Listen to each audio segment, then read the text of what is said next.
मिथिला के बात करी मिथिला के गान एते मंडन अयाची के काम छे।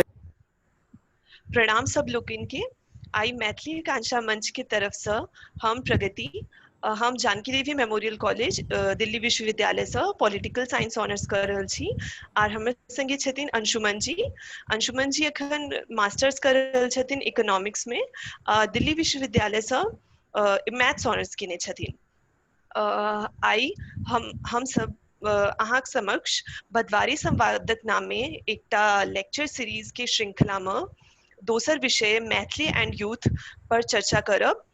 तो आई हमरा सबक संगे एहि श्रृंखला में उपस्थित छथिन डॉक्टर सविता झा खान मैम। मैम अहाँ के बड़ बड़ स्वागत अछि। सबसे पहले हम मैम के परिचय द दी। ओना तो सब मैम के जानते हेथिन, तैयो हम परिचय करा दी।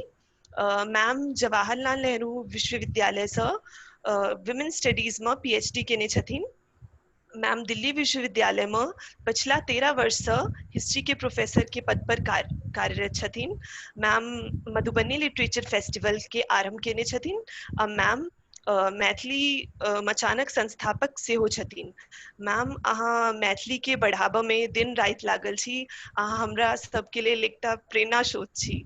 तो मैम अहाँ के बड़ बड़ स्वागत बेर अछि। फेरो स्वागत छै हम दुनू की ओर से, पूरा मैथिली आकांक्षा मंचक ओर से। बहुत बहुत धन्यवाद। कनिकटा करेक्शन करऽ चाहब, हम वुमेन स्टडीज में नहीं पीएचडी केने छियै, हम इतिहास में पीएचडी केने छियै। That doesn't matter anyway. परिचय ओते अथी नहीं होय छै। जी अपने सब शुरू करी बात के। जी जी मैम हम सब आगे बढ़ित एहि संवाद के आरंभ करे छी।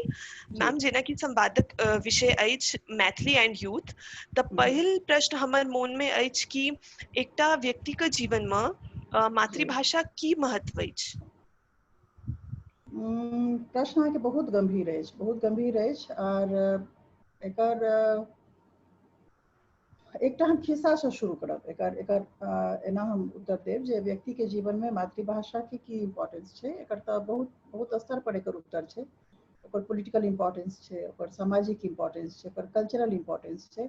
और हम ओकर साइकोलॉजिकल इम्पोर्टेंस के तरफ जाएब, ओकर मनोवैज्ञानिक की महत्ता छै तै पर जाएब।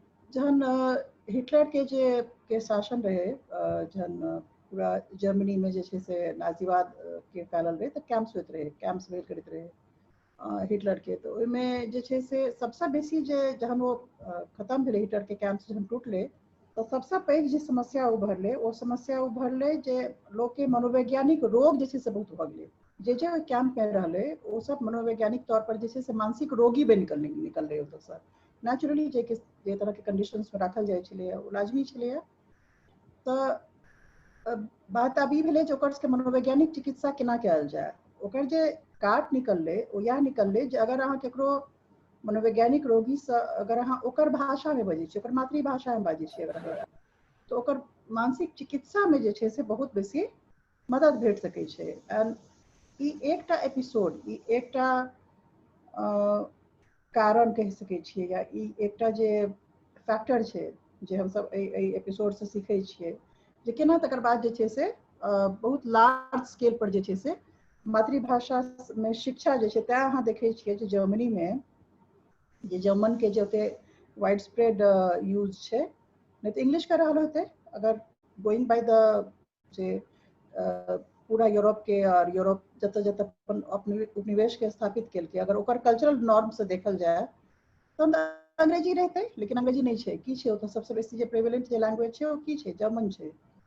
ओकर नेशनल प्राइड से नहीं जुड़ल छै, प्लस ओकर मनोवैज्ञानिक जे हीलिंग जे छै, जे जेना जर्मन नाजीवाद से गुजरले पूरा, ओहि नाजीवाद के बाद जे मानसिक रोग जे भरले सबसे बेसी, ओहि मानसिक रोग के इलाज जे छै से मातृभाषा के प्रयोग में ताकल गेलै, जे बेसी से बेसी लार्ज स्केल पर जे छै से मातृभाषा में सबटा व्यवहार कयल जाय।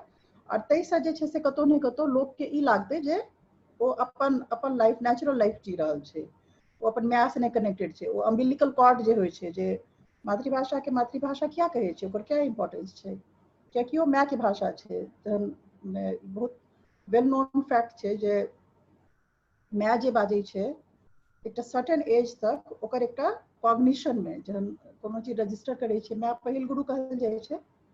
माय के कहल हरेक बात जे बच्चा सीखै छै, सीखै के जे प्रोसेस छै जकरा हम सब कॉग्निटिव प्रोसेस कहै छियै, ओहि कॉग्निटिव प्रोसेस में किया माय के भाषा इम्पोर्टेंट छै, किया कि ओ भाषा के लेल हमर सबके जे ब्रेन होइ छै ओ ट्यून छै, ओ सीखे ला सबसे बेसी ओ वैह सीखते जे ओकर माय बाजते, जे भाषा में बाजे, वो चाहे जे भी भाषा होय। तो ताहि दुआरे मातृभाषा के जे एकटा स्पेशल इम्पोर्टेंस छै, कियाकि ओकर एकटा स्पेशल रेफरेंस छै, कल्चरल कॉन्टेक्स्ट छै। और तही दुआरे हम देखै छियै जे ई अगर मातृभाषा मानसिक रोग के इलाज करे में सक्षम छै, वो हील करे में जेकरा जे एकटा वैक्यूम उत्पन्न होइ छै, अगर वो हीलिंग में मातृभाषा के इम्पोर्टेंस छै, ई एकटा सिंगल एपिसोड ई कहि सकैया जे जय एकटा फेनोमेनन के, एकटा सिंगल फेनोमेनन के as easily available to as mother tongue, माने मातृभाषा से सहज जे छै आर की उपलब्ध भऽ सकै छै, अगर ओकरा में एतेक शक्ति छै जे ओ माने हमरा सबके मानसिक तौर पर एकटा उपचार कऽ सकैया, ओकर इम्पोर्टेंस के तो हमरा लगैया समझै ला ऐसा पैघ रेफरेंस नहीं हमरा आइ तक भेटल है।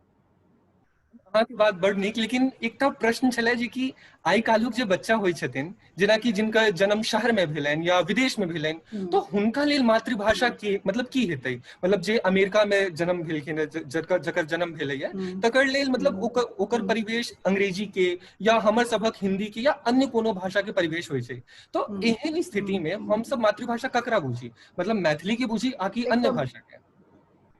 नहीं ई प्रश्न अहाँ के जे अंशुमन ई प्रश्न जे छै से बहुत गहीर प्रश्न है अहाँ के, फॉर द रीजन फिर हम एकर जे छै से अपन पर्सनल अथी से एकर अथी देब, एकर उत्तर देब, कोनो बनावटी या खाली जे छै से जेकरा एकटा रटल रटायल उत्तर नहीं देब।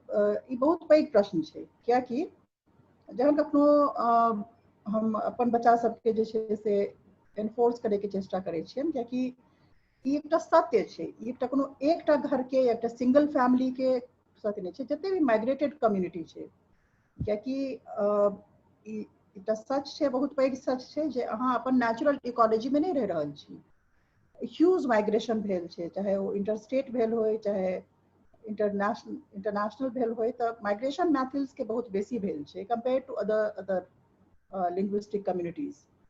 तो ओहि में जे छै से जहन अहाँ माइग्रेट कऽ गेलियै, जहन अहाँ बाहर चलि एलियै, तऽ तहन तऽ कहै छै ने जे when in Rome play like Romans, जहन अहाँ रोम में छी तऽ रोमन जकाँ व्यवहार करू, फाइन। हमरा याद अछि जे एकटा हमर अपन घर के हम दूटा उदाहरण देब, एकटा अपन बच्चा के उदाहरण देब जिनका हम जहन मैथिली एनफोर्स करे के चेष्टा केलिन, कियाकि जे स्कूल में से सेटअप में रहतो तो अंग्रेजी के सबसे बेसी प्रमुखता रहत, हम ही उनका कहने छियनि जहन ओ बच्चा में रहत, बहुत छोट रहत, जहन 2.5 साल 3 साल के जहन की लैंग्वेज के कॉग्निशन के सबसे पैघ स्कोप होइ छै, तहन हम ही कहने रहियनि जे अहाँ हमरा से मात्र अंग्रेजी में बात करब, कियाकि स्कूल के नियम रहे जे बच्चा के खाली अंग्रेजी बाजे के छै, हमरा ओकर करियर के ग्रोथ और ओकर लाइफ के आगू के जे संभावना जे छै, अपॉर्चुनिटीज जे छै, अंग्रेजी में दिखाई पड़ैत रहे, मैथिली में नहीं। तो हम हुनका इन्फोर्स केलिए जे नहीं अहाँ वह बाजब। आब आइ के दिन जहन आब 12 साल 14 साल बाद के बीत गेलै और हम एकटा रूल टाइप के बना दिलियन जे अहाँ सब कोनो भाषा बाजी घर में, लेकिन हम मैथिली बाजब और अहाँ के हमरा मैथिली में रिस्पॉन्ड करे के। तो प्रश्न उठले जे किया ई अहाँ इन्फोर्स आप किया कर रहल छियै, देन आई टोल्ड हर, हुनका कहलियन जे कियाकि यहाँ के मातृभाषा अछि। तो हमरा पूछली जे भाषा में अहाँ हमरा से बचपन से बात करैत एलहुँ हँ, कि हमर ओ मातृभाषा नहीं अछि, आब अहाँ हमरा नव कहि रहल छी जे अहाँ खाली मैथिली, अहाँ तो सब भाषा बाजै छी, ताहि अनुसारे तो हमर जे छै से हिंदी अंग्रेजी मैथिली अगर हम सब जर्मन में बात कर रहल छी तो ओ हमर मातृभाषा है। ई प्रश्न बहुत गहीर छै और बहुत अहाँ कोनो एकटा फेकौवल वाला प्रश्न नहीं पूछलहुँ हैं, ई बहुत गहीर प्रश्न छै, कियाकि क्राइसिस छै, संकटे इएह छै, जड़ि के प्रश्न छै ई, कियाकि इएह प्रश्न के अगर रिजॉल्व कऽ लेल जेतै ने तऽ बहुत पैघ जे छै से अथी हेतै। दोसर एकटा आर रेफरेंस हम अपने घर से देबऽ चाहब, हमर बहिन छथि, हुनकर बच्चा जे प्ले स्कूल जाइत रहनि, ओ बचपन से बौआ जे छै से हमरे सबके घर में रहलै, तऽ हमर माँ बाबूजी लग रहे, तो ओतऽ मैथिली के कॉलेज छै, तो बच्चा मैथिली बाजैत रहे, बहुत सुंदर बहुत मीठ मैथिली बाजैत रहे, मैथिली तऽ मीठ भाषा छेबे करे। तो जहन वो शिफ्ट भऽ कऽ अपन माय बाबू लग एलै और प्ले स्कूल जे एकटा फैशन छै, एकटा नॉर्म छै शहर के, जेनाइ शुरू केलकै, तो ओतऽसँ कंप्लेन एलै जे ई बच्चा जे छै से पता नहीं कोन भाषा बाजै छथि, हिंदी और अंग्रेजी नहीं बाजै छथि। हमरा याद अछि जे ओहि छोट बच्चा के जे छै से एकटा मानसिक प्रताड़ना के दौर रहे, जेमे कि ओकर माय बाबू रिलेटिव्स सब ओकरा कहैत रहथिन जे किछो बाजि ले माय, मैथिली नहीं बाजबा तू जे भाषा तोहर टीचर बाजे छौ स्कूल में सएह बाज, कियाकि दोबारा कंप्लेन नहीं हेबाक चाही स्कूल से जे तू, कियाकि ओ तो सब बात मैथिली में रिस्पॉन्ड करे, कियाकि ओ तो मैथिली जानैत रहे बच्चा। तो जहन वो बाहर गेले ओतऽ मैथिली के कॉलेज नहीं रहले तो ओतऽ अडेप्ट केलकै और वो मैथिली के बिसरि कऽ और जे भी अपन दोसर भाषा रहे तो हिंदी अंग्रेजी जे छै से सिखलकै। तो मसला ई छै जे अपना पर थोपि कऽ एहि बात के जे छै से नहि एकटा सचेस्ट एकटा जे छै से प्रयास संगे जे मानि लिअ कि हमरा मैथिली अंग्रेजी हिंदी जे छै से हमर अपन भाषा है और हम वही भाषा में जे छै से हम हमर मैथिली भाषा है, मातृभाषा हम वही में करी। ई अहाँ यंगर जनरेशन के जे 2-3 टा एग्जाम्पल देलहुँ, आर बहुत सारा एग्जाम्पल छै जैमे अहाँ ई चीज के जे छै बुझल जा सकै छै जे मातृभाषा के इकोलॉजी हम सब हुनका सबके नहीं रहऽ देलियै। ओ माइग्रेटेड कम्युनिटी के अहाँ कहि सकै छियै जे ओतेक मने ओतेक कहि सकै छियै जे एकटा सर्कमस्टांसेस जे छै से ओहन नहीं रहि गेलनि जाहिमे अहाँ ई कहि सकिए जे नहीं मैथिलीटा अहाँके मातृभाषा है, अहाँके मैथिलीटा बाजैके। दोसर तहन एकटा आर एकर काट छै, एकर आर एकर उपाय छै जे हम सब जानै छियै जे ह्यूमन बीइंग जे छै ओ कम से कम अपन 12-13 साल तक जे छै से ओकरा मल्टीलिंगुअल होइ छै। ओ बच्चा जे छै ओकरा मल्टीलिंगुअलिटी के एकटा ओकर एकटा मेक होइ छै, हरेक माइंड के मल्टीलिंगुअल मेक होइ छै। खास कऽ कऽ जे बच्चा के जे जहन बहुत बच्चा रहै छै ने टिल 14-15 साल तक रहै छै तो ओकर कॉग्निटिव स्किल जे छै से मल्टीलिंगुअलिटी के तरफ और ओहिसँ ओकर बल्कि आर नीक होइ छै। नीक एहि सेंस में हम कहि रहल छी जे बच्चा के एबिलिटी जब हम शार्प करे के बात छै, माने ओकरा बहुत शार्प बनावे के बात छै, ओकर आईक्यू के अगर तेज करे के अहाँ के तो बच्चा के अहाँ मल्टीलिंगुअल बनबियौ, कखनो ओकरा मोनोलिंगुअल के तरफ फोर्स नहीं करियौ। तो उपाय ई छै जे हम सब मैथिली के संगे जे दोसर तेसर भाषा ओ अपन जतक इकोलॉजी छै ओतऽ रहि रहल छथि, प्रॉस्पर कर रहल छथि, पढ़ाई कर रहल छथि, ओते ई दायित्व छै हमर अहाँ के, मने जे हमर सबके जेनरेशन छथिन जे माइग्रेट कऽ कऽ बाहर जा चुकल छथिन अपन आजीविका के लेल, हुनकर सबके ई एकटा दायित्व छनि जे हम सब अपन बच्चा के जे छै से भले ही फोर्स कऽ कऽ, भले ही देर सबेर, लेकिन हुनका एहसास करऽ दियनि। लेकिन प्रश्न इहो उठै छै जी कतेक सफल हेतै या ओहिसँ कतेक अटैचमेंट जे छै से बच्चा महसूस कऽ पेतै, ओहो एकटा सवाल छै जे कतेक, कियाकि ओ जुड़तै ओहिसँ, कियाकि देखियौ भाषा सिर्फ भाषा नहीं छै, भाषा खाली नहीं छै जे हम बाजि रहल छियै। एकटा बात कहब जे जेना अंग्रेजी स्कूल के बच्चा सब बौआ सब पढ़ै छथिन, जे जिनकर पढ़थिन, जे पेरेंट्स के पढ़थिन, ओ जे चीज के खाए के डिमांड करे छथिन, इट्स वेरी डीप, बहुत बहुत बेसी एकर लेयर्ड छै ई चीज। ओ जे खाना खाए के डिमांड करे छथिन, ओ जे हुनकर एक्सप्रेशंस छनि, हुनकर जे सब चीज छनि, हुनकर जे कल्चरल कॉन्टेक्स्ट छनि ओ इंग्लिश छनि, ओ मैथिल नहीं छनि। इनफैक्ट जे भाषा के जे हायरार्की बने छै, भाषा के जे एकटा बहुत स्तर पर जे अथी बने छै, ओहि भाषा के हायरार्की में जे भी भाषा के पावर नहीं छै, जे पावर्ड लैंग्वेज नहीं छै, फाइन, ओकरा सने ओकर लेल जे एकटा अथी बनै छै, दृष्टिकोण बनै छै, ओ बनै छै जे ई तऽ गंवार के भाषा छै।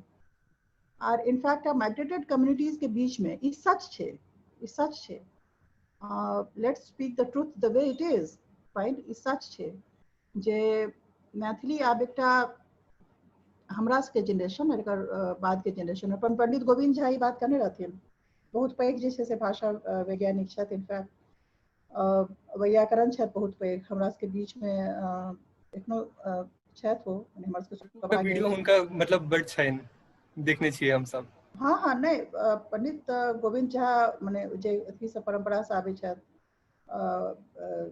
जे हुनकर पिता सेहो जे छै से बहुत पैघ वैयाकरण रहथिन। पंडित गोविंद झा अपना सबके बीच में जे छै से खास कऽ मैथिली के जतऽ तक मने भाषा के जे मानकीकरण जे छै, वैज्ञानिक पर जे अथी छै, ई सब तय करेला जे छै से एकटा एनसाइक्लोपीडिया छै, बहुत बड़ी विद्वान, ओ कहने रहथिन जे समस्या ई छै जे ओकर मैथिली के आब अहाँ बचेनाइ जे छै, जेकरा कहै छै जे भाषा के बचावे के प्रक्रिया जे छै बहुत मुश्किल छै, आगू के रास्ता बहुत मुश्किल छै कि 10 साल 15 साल आर तकर बाद जे यूजर्स छै जेना हम सब छियै हमर एखनो सेंसिबिलिटी एक दिन इनफैक्ट किछु दिन पहिने हमरा हमर बड़की बौआ से बातचीत होइत रहे और हम हुनका नजर से बहुत किछु समझे के चेष्टा करै छियै।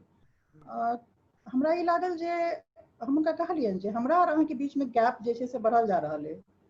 ओ गैप तें बढ़ल जा रहल है जे अगर हम सब एके भाषाई रहितौं, हमर भाषाई सेंसिटिविटी आ सेंसिबिलिटी जे है से मैथिल है, अहाँ के जे सेंसिबिलिटी है और अहाँ के जे भाषाई सेंसिबिलिटी लिंग्विस्टिक सेंसिबिलिटी जे है वो अंग्रेजी है। तैं दुआरे गैप्स जो हमरा के बीच में है वो खाली उम्र के नहीं है या फिर जनरेशन के नहीं है, पीढ़ी के नहीं है, वो भाषाई गैप है, भाषाई समझ के गैप है। क्योंकि every language has a cultural context, very strong cultural context. हर एक भाषा मात्र भाषा नहीं छे, वो भाषा के एक पूरा सांस्कृतिक परिवेश होय छे, वो सांस्कृतिक परिवेश हरा गेल छे। आप अहाँ ओकरा मात्र भाषा के बाइज का अगर अहाँ सारा चीज से रिलेट करै छियै जे मैथिल नहीं छे फाइन, तो हमरा नहीं लगे जे अहाँ जेना फॉर एग्जांपल हम सब मैथिली एकटा कृषक के भाषा छे, ई एकटा कृषि समुदाय से निकलल भाषा छे, ई एकटा की कह सकै छियै नॉन एग्रीकल्चरल कम्युनिटी के एकटा कृषक गैर कृषक समुदाय से निकलल भाषा नहीं छे। पर मूल जे छे मौलिक तौर पर अहाँ एकटा समुदाय के तौर पर की छियै, एकटा कृषक समुदाय छियै। कृषि के लेल अगर अहाँ के बीच में कृषक के लेल अहाँ के बीच में अगर आई की यंगर जनरेशन में कोनो समझ नहीं छे तो मैथिली खाली बाजि के की करते।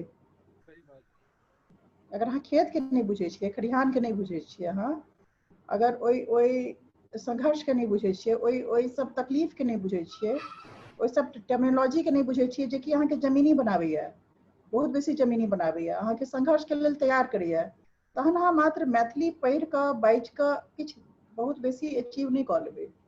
कियाकि जे सब कोनो भी जेकरा कृषक समुदाय से निकलल हो कोनो भी भाषा हो, चाहे मैथिली हो चाहे कोनो आरे होय, हाँ बड़ सुंदर कहलिए जे कि मतलब एकटा प्रॉब्लम ई छै अपना समाज में कि बच्चा के एकटा शुरुआत से पढ़ायल जाए, मल्टीलिंगुअल बनायल जाए, और दोसर की ओकर संस्कृति के सेहो प्रदान कयल जाए बच्चा सबके। जेना कि हम मतलब अहाँ के बात अगर आगू बढ़ाबी तो ई कहि सकै छी जे कि घर में अगर खाजा बना ली या अगर अमेरिका में रहितो अगर अमोट बना ली तो तैसा एकटा संस्कृति से अपन सब जुड़ सकै छी। जी जी बिल्कुल ठीक कह रहल छी अहाँ। लेकिन समस्या वह है ना जे खाजा और अमोट के जे सामग्री छे वो अहाँ अमिल के कतऽ आनबे, माने वो naturally it will not come to you. अहाँ के जे छे से पिज्जे आयत घर में, शिमला मिर्च आयत, शिमला मिर्च हम सब तो हमरा लगैया व्यस्त भेला तक देखनहो नहीं रहिए, हम सब तो दिल्ली आबि के बुझलिए।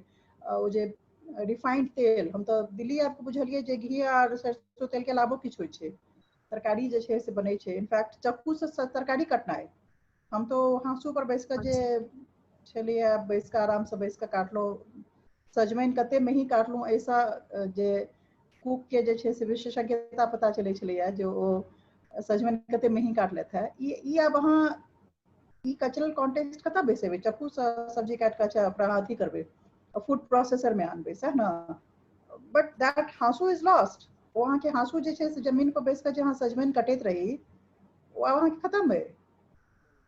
तो भाषा भऽ सकै छै जे बहुत किछु प्रयास कला से अगर अहाँ सब एहन युवक छथिन, प्रगति एहन युवती छथि जे बहुत सायास प्रयास कऽ के बचाइयो लिए, पर वो कल्चरल कॉन्टेक्स्ट पूरा जे छै ना वो बहुत खतरा में छै, बहुत बेसी। और वो कोनो अहाँ के दायित्व नहीं है, वो कोनो अहाँ पर एकटा गिल्ट नहीं है। I mean that's not, please. बहुत ही हम कहब जे बहुत ही कॉकस जे छै से एकटा कॉकस और बहुत ही यूजलेस टाइप के एकटा जे छै से चारू कात सोशल मीडिया पर एकटा जय मैथिली जय मिथिला टाइप के जे छै से एकटा की कह सकै छी अहाँ ओकरा मीनिंगलेस एकटा भीड़ जे छै से पूरा इकट्ठा छै और हर बात पर जे छै से विरोध केनाइ जानै छै, बैन केनाइ जानै छै, ठीक छै, हर चीज आर किछु नहीं बाजे के छै, जय मैथिली जय मिथिला। आई मीन अपने समुदाय के अहाँ जय जय कऽ रहल छी, I think it looks pathetic. I mean अगर 10टा तमिल हमरा सामने आबि कऽ जय तमिल के तऽ हम ओकरा पर हंसबै जे अच्छा अपने के अपने महान कह रहल छै, अपने जय कऽ रहल छै, जय तऽ अहाँके दोसर करत ना, तहन अहाँके जयकार है। द ओनली थिंग दे नो कि केना अथी करे के छै, पूरा एकटा डेटा सबके पास छे, मॉडर्न गैजेट्स छे, फोन छे, इट्स गुड, बहुत बढ़िया नीक चीज छे ई।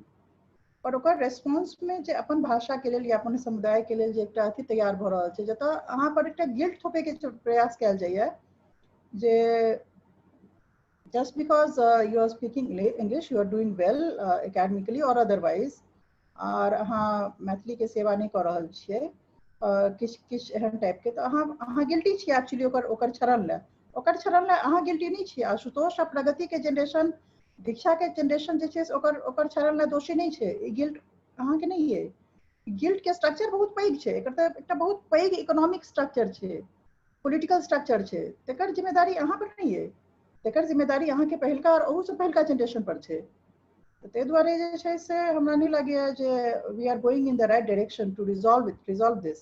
हम सब तरफ फिक्स अप करे के तरफ नहीं जा रहल छी। रादर अगर अहाँ प्रगति के एहसास करा रहल छियन जे ओ नीक मैथिली नहीं बाजै छथि, एहन रेस्पॉन्सेस हमरा लगैया जे माने हमर अपन डेली इंटरेक्शन में जखन कखनो हमर पब्लिक इंटरेक्शन होइया लोग सबसे, बच्चा सबसे, अरे सुन के हमरा हंसी लागैया जे सही मैथिली की होइ छै, माने शुद्ध मैथिली की होइ छै, शुद्धतावादी भाषा में एले कतसँ, बिल्कुल नहीं।